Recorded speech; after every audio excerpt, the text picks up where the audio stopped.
Hey everyone, today we're going to be taking a look at the cutting kit, which is part of the Monsoon Hardline series of toolkits. They come in two sizes for the two different tube sizes. There's a half-inch 13 millimeter and a 5/8 inch 16 millimeter. Today we're going to be using, well, they're also color coded. The 5/8 is red and the half-inch or 13 millimeter is blue. That's for pro modders who tend to work in both sizes. They can easily tell which size they need to grab off their workbench. The two tube sizes. This is the half-inch or 13 millimeter nominal and the 5/8 inch or 16 millimeter. Again, there's a miter box cutting kit for both sizes. The kit includes a inside-outside reamer. This is the inside part, that's the outside part. It includes a saw with a special blade that's got teeth designed for cutting smoothly in acrylic. It also includes an extra blade. How you change it, you just push so that the lever pops open. When you go to put the new blade in, you just do it in reverse until it clicks and you're all set. The two blades should probably last you years of modding, depending on how many builds you do, obviously, how much tube you're cutting, but they'll last quite a while. The procedure or the process is actually pretty straightforward. I'm going to take my miter box. The point of all this is that you want a nice, square, clean, smooth cut in the end of your tube. What I like to do is wrap it in blue painter's tape. We've actually made the inside, I don't know if you noticed when I was moving it around, but the channel in the miter box is actually shaped to the tube. And because there are subtle variations in the outside diameter of tube between manufacturers and even from run to run, we made it very slightly oversized so that you'd also have room for your blue painter's tape. This is just your very basic 3M blue painter's tape. I like to wrap the tube for two reasons. One, it makes the edge cleaner when you're doing your cutting, and it actually holds it into the miter box a little more firmly. I'm just checking to see. I'm just going to keep wrapping until I feel like I've got a decently snug. That's about right there. That just helps hold it in place while you're cutting so that you're not having to do a bunch of other things like pay attention to where the tube's at as opposed to the saw, which you should be paying attention to. The tape also allows you to make it very easily to put marks on your tube so you know where to cut it. If you're not familiar with the miter box, how it works, it basically holds the material in position, and then there's a channel or a notch where the saw blade travels down, and it acts as a guide to make sure you get a nice clean cut on the edge of your tube.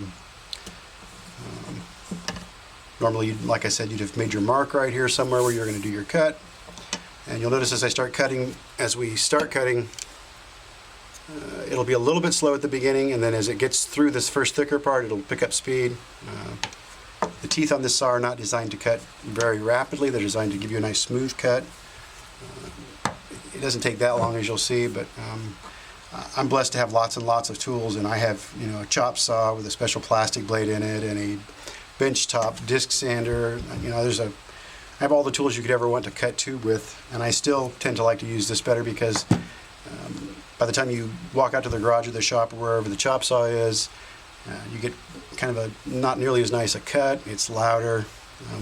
This works out to be faster, quieter, and I get better results. And they're pretty reasonably priced at your favorite reseller. Here we go. Basically, you're going to just cut, and you're going to want to kind of keep your eye on the little channel that the saw travels in. You notice right there, I just popped through the top section, and it's sort of gaining speed as we go through.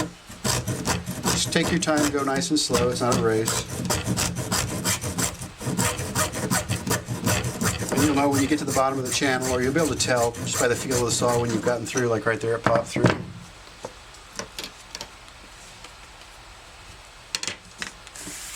I also put a piece of paper down on my work surface just to keep it clean. And when I pull the tape off, I'm already 95% right there, probably 90% right there. Once I go after it with the reamer, it'll just be nearly perfect. Before I use the reamer, I actually like to take and you can skip this step, it's up to you, it just depends on what quality of results you want. I like to take some wet dry sandpaper. This is 400. You can use 300, 200, somewhere in there. You don't want too rough and you don't want too smooth, but I like the wet dry paper because it just lasts longer. I just took a little piece of scrap acrylic that I had laying around. You can use a scrap piece of wood, whatever, for a sanding block. And I've got a little bit of water that I'm just going to... The wet dry paper tends to last longer because it uses the water and it keeps the paper cool. Normally you would do this on the edge of your or your table, but because I've got the camera set up where it is, I can't really do that. I'm just going to put another wrap of tape on there to hold it into the miter box. And make sure I've got it pushed all the way down.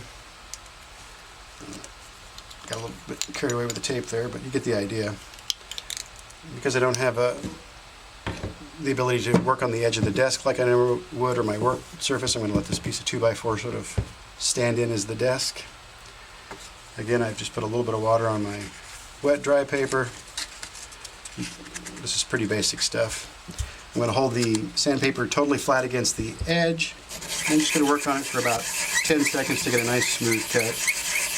I can also look at that and make sure that I'm square the way I want to be, and if I'm not, I can kind of work on one side more than the other. That's basically it. I'm going to wipe that off with my t-shirt here.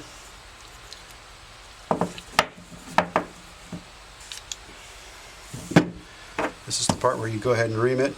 I've noticed as I watch people work that sometimes they tend to get carried away with the reamer. If you look at the reseller websites, the pictures that are on the product page for the reamer, they show the tube kind of almost sharp into a point. Obviously they do that because they want it to show up in the picture. If you're using a push-in style fitting, you basically want to put a slightly more of a bevel on the outside edge so that as it pushes in, it works better with the O-rings.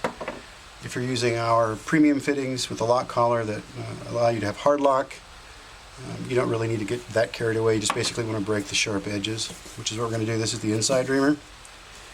You just want to keep it nice and square. Don't push too hard. You don't need a whole lot, like I said. That's actually plenty. And then the outside reamer, you're going to kind of do the same thing. Just walk it around about 2 turns. I'm not pushing too hard. You've got a nice, beautiful square edge on the tube. Go ahead and take my tube off. You've probably already done your bends.